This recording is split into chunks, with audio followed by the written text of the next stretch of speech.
ঈশানী ডক্টরকে টাকা দিয়ে বলে যে আমি তানিয়ার সব চিকিৎসার টাকা দিয়ে দিয়েছি, কিন্তু অনিরুদ্ধ যেন এটার কিছুই না জানতে পারে। হ্যাঁ বন্ধুরা, এমনটাই দেখা যাবে। বিস্তারিত জানতে ভিডিওটিকে লাইক দিয়ে চ্যানেলটি সাবস্ক্রাইব করে দেখতে থাকুন। গল্পের শুরুতেই দেখা যাবে যখন বিয়ে বাড়িতে মৌলি আর তার পরিবার বাণীকে অপমান করে, তখনই অনিরুদ্ধ বলে যে বাণী, এখান থেকে চলো, এখানে থাকতে হবে না, এখানে থেকে আর সবার কাছ থেকে অপমানিত হয়ে এখান থেকে যেতে হবে। তখনই বাণী বলে হ্যাঁ। এরপরেই তখনই দেখা যায় যে ঈশানী বলে, বাণী একটু দাঁড়াও, তোমার সঙ্গে আমি কথা বলি।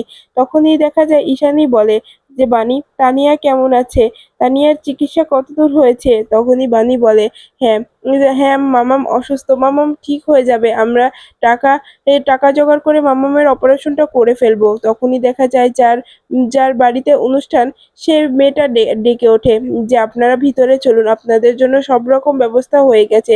তখনই দেখা যায় নয়নতারা বলে ওঠে, এখানে যাব কি না সেটা পরে দেখছি, এখানে যে ড্রামাটা হচ্ছে এটা আগে দেখি। তখনই দেখা যায় বাণী কান্না করতে করতে বলে যে মা, এখন আমাদের সঙ্গে কথা বলতে হবে না, আমরা এখন আছি। এরপরে ঈশানী বলে, বাণী আমি তোমাকে বলছি যে তুমি মৌলিদের কথায় কিছু মনে করো না, দেখো এটা এটা কিছু মনে করো না। তখনই দেখা যায় যে দত্তবাবু বলে ওঠে, আমি একটা জিনিস বুঝতে পারছি না, এটা কেন হচ্ছে, আর তোমরা ওদের সঙ্গে এটা কেন করছো? আমার তো মনে হয় বাণী অনেক ভালো একটা মেয়ে। তখনই দেখা যায় নয়নতারা বলে ওঠে, বাণী একদমই ভালো মেয়ে নয়, বাণী একদম কাজের মেয়ে নয়, ও আসলে একটা লোভী একটা মেয়ে।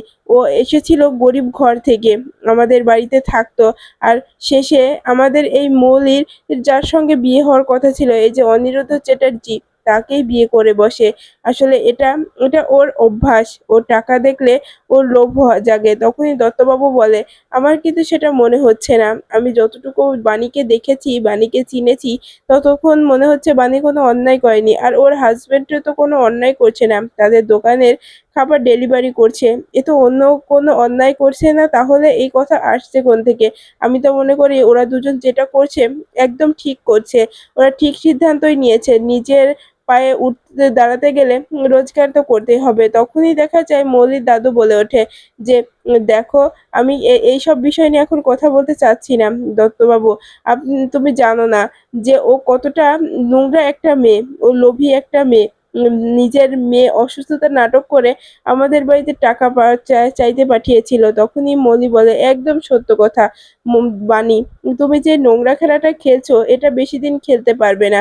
তুমি কি মনে করেছো তুমি এভাবে অনিরুদ্ধকে দিয়ে এভাবে ডেলি বয়ের কাজ করাবে আর সেটা আমরা মুখ বুজে সহ্য করে নেব? কিছুতেই না। আসলে তুমি যেটা চেয়েছিলে সেটা হয়নি, তো এজন্য তুমি ইচ্ছা করে অনিরুদ্ধকে দিয়ে এরকম কাজ করাচ্ছ। তখনই দেখা যায় বাণী বলে, ভুল বলছেন মৌলি দিদিমণি, এসব কিছুই না। আমি আমি আমি জানতাম না যে অনিরুদ্ধ বাবু এখানে খাবার ডেলিভারি দিতে আসবে, আর এটা এত খারাপ কিছু না, সে তো নিজের দোকানের খাবারই ডেলিভারি করছে, অন্যেরটা তো দিচ্ছে না। তখনই ঈশানী বলে, একদম ঠিক কথা। তখনই নয়নতারা বলে ওঠে, তুমি কি বলতে চাইছো বানি, তুমি কি কি বলতে চাইছো, তুমি ভেবেচিন্তে বলছো তো? এই অনিরুদ্ধ যে রায়ার সেটা ইন্টারন্যাশনালের সিইও ছিল, তাকে এখন ডেলিভারি বয়ের কাজ করতে হচ্ছে মাত্র তো শুধু তোমার জন্য। নিজেকে একটু অপরাধ বোধ আনো, তুমি যেটা করছো সেটা একদম ঠিক কাজ করছো না, তুমি হাসাচ্ছ বানি, সবার সামনে অনিরুদ্ধকে জোকার বানিয়ে রেখে দিয়েছো, তারপরে তোমার মনে শান্তি হচ্ছে না।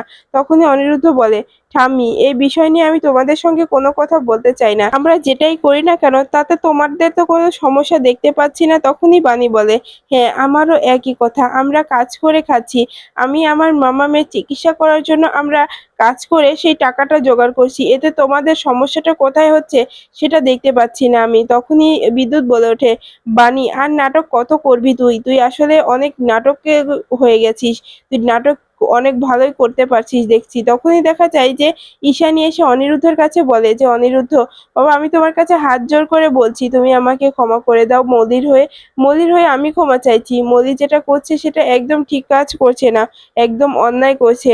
তুমি একদম ওকে ওকে আর কিছু বলো না। তখনই দেখা যায় যে নয়নতারা বলে ওঠে, ঈশানী, আবার তুমি মাপ চাইতে গেলে কেন? ওদের কাছে ক্ষমা চাওয়ার কি আছে? ওদের কাছে ক্ষমা চাইতে হবে না, মলি কোনো অন্যায় করেনি। তখনই বানি বলে, হ্যাঁ মলি দিদিমণি কোনো অন্যায় করেনি, কিন্তু আমাদের যেভাবে অপমান করছে সেটা একদম ঠিক কাজ করছে না। তখনই অনিরুদ্ধ বলে ওঠে, মাসিমণি, তো তুমি আমার কাছে ক্ষমা চেও না, কারণ তোমার তো কোনো ভুল নেই। আমাকে আমার কাছে হাত জোর করে নিজেকে ছোট বানিও না। তুমি এসব ছেড়ে দাও মাসিমণি। তখনই দেখা যায় যে নয়নতারা মনে মনে বলে, এই ঈশানীর জন্য আর পারি না। এখানে আমরা সবাই আছি, তারপরে গায়ে পড়ে ক্ষমা চাইতে গেছে। কিসের জন্য ক্ষমা চাইতে হবে? এরপরই দেখা যায় যে বাণী মৌলির কাছে এসে বলে, মৌলি দিদিমণি অনেক দেখিয়েছেন, আর দেখাতে হবে না। আপনি এখন আমাদের একার মতো একা ছেড়ে দিন না। কেন আমাদের সংসারে ঢোকার চেষ্টা করছেন আপনি? আপনি যেসব কাজগুলো করেছেন আমাদের সঙ্গে, সেটা যদি আমি এখন সবার সামনে করি, সেটা কি আপনার জন্য ভালো হবে? তখনই দেখা যায় যে মৌলি বলে, কি বলতে চাইছো তুমি? আমি কি করেছি? তখনই দেখা যায় বাণী বলে, কি করেননি আপনি? এরপরে আপনি আবার গলাবাজি করছেন। তখনই মৌলি বলে, দেখো বাণী, খুব খারাপ হয়ে যাচ্ছে, কিন্তু তুমি এভাবে আমার সঙ্গে সবার সামনে অপমান করতে পারো না। তখনই বাণী বলে, আমি কোনো অপমান করছি না, শুধুমাত্র আমি বলছি যেটা আপনি করেন সেটাই আমি বলছি। তাই বলছি, আমাদের বিষয় নিয়ে আর আপনি মাথা ঘামাবেন না। তখনই দেখা যায় যে দত্তবাবু বলে ওঠে, বাণীমা, সত্যি বলছি, আমি তোমার কথা শুনে মুগ্ধ হয়ে গেছি। তুমি একদম সততা নিয়ে গড়ে উঠেছো। তোমাকে আমি প্রশংসা না করে পারছি না। একটা কথা সবাইকে বলে দিতে চাই, আমি আমি মানছি বাণী বাণী অন্যায় করেছে, হয়তো আমি জানি না, কিন্তু বাণী আজকে আমার যতটা উপকার করেছে, আমি বাণীর কাছে মুগ্ধ হয়ে গেছি। বাণীর জন্যই আজকে এই অনুষ্ঠানটা সম্পূর্ণ করতে পেরেছি।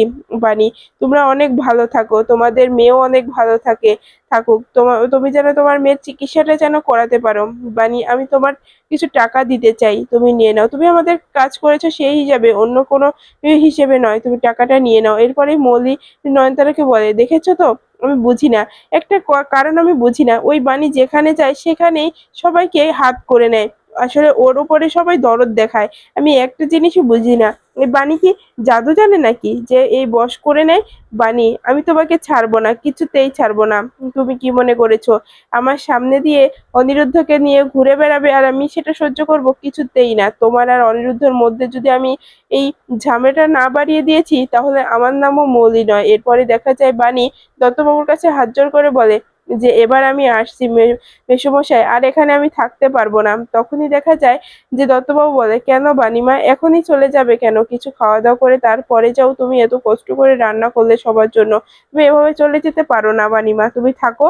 এরপরেই বাণী বলে, না মেসোমশাই, আমি এখন কিছু খেতে পারবো না। আমার মামাম হসপিটালে, আমি মামামের কাছে যেতে চাই, ওর সঙ্গে দেখা করতে চাই। আসলে আমি এখানে এসেছি, কাউকেই কিছু বলে আসিনি। তখনই দেখা যায় তাপস বলে, আমি এইসব আর সহ্য করতে পারছি না, এসব আর দেখতেও পাচ্ছি না। তো এইসব অনিরুদ্ধর জন্য আমার সম্মান পুরো ধূলিসাৎ হয়ে যাচ্ছে। ছেলেটা কিছু বুঝতেও চাইছে না। এরপরেই দেখা যায় তখনই মলির দাদু বলে, এখানে থাকার আর কোনো প্রয়োজন নেই, আমরা এখান থেকে চলে যেতে চাই। এখানে থেকে কোনো লাভ হবে না আমাদের, কারণ আমরা এখানে কিছু খেতে পারবো না। তখনই দত্তবাবু বলে ওঠে, কেন, কিছু না খেয়ে চলে যাবেন? তখনই দেখা যায় যে মৌলির দাদু বলে, হ্যাঁ, আমরা কিচ্ছু খাবো না, এই বাণীর হাতের কোনো খাবারই আমরা খেতে পারবো না। এই বলে মৌলির দাদু, মৌলি আর নয়নতারা চলে যায়। তখনই ঈশানী বাণীর কাছে এসে বলে, বাণী, তুমি তোমার মেয়ে ঠিক সুস্থ হয়ে যাবে, আমি বলছি তোমার মেয়ে সুস্থ হয়ে যাবে, ওকে সুস্থ হতেই হবে। তখনই ঈশানী মনে মনে বলে যে আমাকে যে করেই হোক কিছু টাকা জোগাড় করে তানিয়ার চিকিৎসার জন্য দিতে হবে। কিন্তু অনিরুদ্ধ আর বাণীকে না জানিয়ে, ওরা জানলে সেটা কখনোই নেবে না, কারণ ওরা অনেকবার অপমানিত হয়েছে। আর আমার কাছে সাথীকে খালি হাতে ফিরিয়ে দিতে হয়েছে, আমি সেটা কিছুতেই মেনে নিতে পারছি না। তাই এই অপারেশনটা জন্য টাকা আমাকে জোগাড় করে দিতেই হবে, সে যে কোনো মূল্যেই টাকা দিতে হবে, যাতে তানিয়ার অপারেশনটা হয়ে যায়। এরপরেই দেখা যায় ঈশানী চলে যায়। তখনই বাণী মনে মনে বলে, আমার জন্য মিস্টার চ্যাটার্জিকে আর কত অপমানিত হতে হবে? সে তো প্রচুর অপমানিত হচ্ছে। আমি এই সব কিছু আর মেনে নিতে পারছি না। শুধুমাত্র আমার জন্য ওনাকে সব সময় সবার কথা শুনতে হয়। এরপরে দেখা যায় অনিরুদ্ধ বলে যে, বাণী, এখানে না থেকে চলো আমরা হসপিটালে যাই, ওদিকে প্রিন্সেস কেমন আছে কিচ্ছু জানি না। এরপরে দেখা যায় অনিরুদ্ধ বাণীকে নিয়ে হসপিটালে চলে আসে। তখনই তানিয়া কান্নায় ভেঙে পড়ে আর বলে, মা, বাবা, তোমরা কোথায় গিয়েছিলে আমাকে কিছু না বলে? তখনই বাণী বলে, এই যে মামাম চলে এসেছি, আর কোনো ভয় নেই। আর কি হবে, কিচ্ছু হবে না মামাম, তুমি এতটা কিছু এত কান্নাকাটি করছো কেন মামাম? তখনই তানিয়া বলে যে, মা, আমি বাঁচবো না, আমি আমি আকাশের স্টার হয়ে যাব। তখনই দেখা যায় বাণী বলে, মামাম, এই এই কথা তোমাকে কে বললো? এই কথা কখনোই তুমি বলবে না। তুমি এইসব কথা আর বলো না। তখনই তানিয়া বলে, তাহলে আমাকে কেন বাড়ি নিয়ে যাও না মা, আমি এখানে থাকতে চাই না। তখনই অনিরুদ্ধ এসে বলে, প্রিন্সেস, তোমাকে আমরা খুব তাড়াতাড়ি বাড়িতে নিয়ে যাব, এভাবে মন খারাপ করলে হবে বলো? আমি আর তোমার মা তো আছি, বলো, তোমাকে ঠিক আমরা সুস্থ করে বাড়ি নিয়ে যাব, তোমাকে আর এখানে রাখবো না। তখনই তানিয়া বলে যে, তাহলে আমাকে একটা গান গেয়ে শোনাবে মা? তখনই বানি বলে যে, এখন গান গাইতে পারবো না মা, এখন গান গাওয়ার কোনো প্রয়োজন নেই, এটা তো হসপিটাল। তখনই তানিয়া কান্না করে। তখনই দেখা যায় যে অনিরুদ্ধ বলে, আচ্ছা প্রিন্সেস, আমি তোমাকে গান গেয়ে ঘুম পাড়িয়ে দিচ্ছি, তুমি তুমি ঘুমাও, চোখ বন্ধ করে রাখো, আমি গান গাচ্ছি। তখনই অনিরুদ্ধ গান গাইলে তানিয়া ঘুমিয়ে পড়ে। তখনই দেখা যায় বানি তানিয়ার মাথায় হাত বুলিয়ে দেয় আর বলে যে, মামাম, তুই তাড়াতাড়ি সুস্থ হয়ে যাবি, তোকে সুস্থ হতেই হবে, তোর কিচ্ছু হতে পারে না, তোর কিচ্ছু আমরা হতে দেব না, কারণ আমার আমার সবকিছু জুড়ে তুই আছিস, তোর কিছু হয়ে গেলে আমি নিজেকে কখনোই ক্ষমা করতে পারবো না, আর আমি বাঁচতেও পারবো না। তখনই দেখা যায় যে অনিরুদ্ধ বাণীকে বলে, এবার তাহলে কি করবে, বাড়িতে যেতে হবে তো? তখনই বাণী বলে, হ্যাঁ, মামামকে একা রেখে বাড়িতে যেতেও মন সায় দিচ্ছি না, কিন্তু যেতে তো হবেই। তখনই অনিরুদ্ধ বলে, চলো আমরা এখন ঘুরে আসি। তখনই দেখা যায় বাণী বলে, হ্যাঁ, যেতে তো হবেই, কিন্তু মামামের চিকিৎসার জন্য এতগুলো টাকা কি করে জোগাড় করব, কিছুই তো বুঝতে পারছি না। তখনই অনিরুদ্ধ বলে, সেটা দেখা যাবে, এখন আগে চলো। এরপরে যখনই অনিরুদ্ধ আর বাণী বাড়িতে ফিরে আসে, তখনই দেখা যায় যে বাণী ঘরে এসে দেখে যে বিছানার উপরে অনেকগুলো টাকা আছে। তখনই বাণী অনিরুদ্ধকে ডাকে আর বলে, মিস্টার চ্যাটার্জি, দেখুন এখানে কত টাকা। তখনই অনিরুদ্ধ বলে, এত টাকা এখানে কে রাখলো? তখনই তাপস আসে আর বলে, আমি রেখেছি। অনিরুদ্ধ, আমি বুঝতে পেরেছি তোমার অনেক কষ্ট হচ্ছে, কারণ কি বলতো, তুমি তো সোনার চামচ মুখে নিয়ে জন্মেছিলে, তুমি ছোট থেকে বিলাসিতায় জীবনযাপন কাটিয়েছো, আর এখন এই মেয়েটাকে বিয়ে করে তুমি পস্তাচ্ছ। আমি বুঝতে পেরেছি তুমি নিজের ভুল নিজে বুঝতে পেরেছো, এজন্য তোমাকে বলছি যে তুমি চলো, ফিরে চলো। আমি তানিয়ার চিকিৎসার জন্য সব খরচ দিয়ে দেব, শুধুমাত্র তুমি আমার সঙ্গে চলো, আর ওরা ভালো থাকবে। তখনই দেখা যায় অনিরুদ্ধ বলে ওঠে, আমি জানতাম তুমি খারাপ, কিন্তু এতটা তোমার মনের এর খারাপ আমি এটা বুঝিনি। তুমি এখান থেকে তোমার এই টাকা নিয়ে চলে যাবে, তোমার টাকার প্রয়োজন নেই, আমার মেয়ের চিকিৎসার টাকা আমি জোগাড় করে ফেলবো। তখনই তাপস বলে, তুমি হাসালে অনিরুদ্ধ, এই 50 লক্ষ টাকা জোগানোর সাধ্যে তোমার এখন নেই। তখনই অনিরুদ্ধ বলে, সেটা আমার উপরে ছেড়ে দিলেই তো হয়, আমি তো আপনাকে এখানে ডাকিনি। তখনই তাপস বলে, তুমি আর তোমার মা অভিমান করে বাড়ি থেকে বের হয়ে এসেছো, দেখো, আর তুমি চাইলে আমি তোমাদের আবারও বাড়িতে ফিরে নিয়ে যেতে পারি, আবার আগের মতো থাকতে পারো। তখনই অনিরুদ্ধ বলে, আমি থাকতে চাই না, যেখানে আমার মেয়ে থাকবে না, আমার স্ত্রী থাকবে না, সেখানে আমিও থাকতে চাই না। তুমি এই তোমার টাকা নিয়ে মানে এখান থেকে চলে যাও, না হলে কিন্তু খুব খারাপ হয়ে যাবে বলছি। তখনই তাপস বলে, অনিরুদ্ধ, তুমি ভুল করছো। তখনই অনিরুদ্ধ বলে, আমি কোনো ভুল করছি না, তুমি এই তোমার টাকাটা নিয়ে এখানে থেকে চলে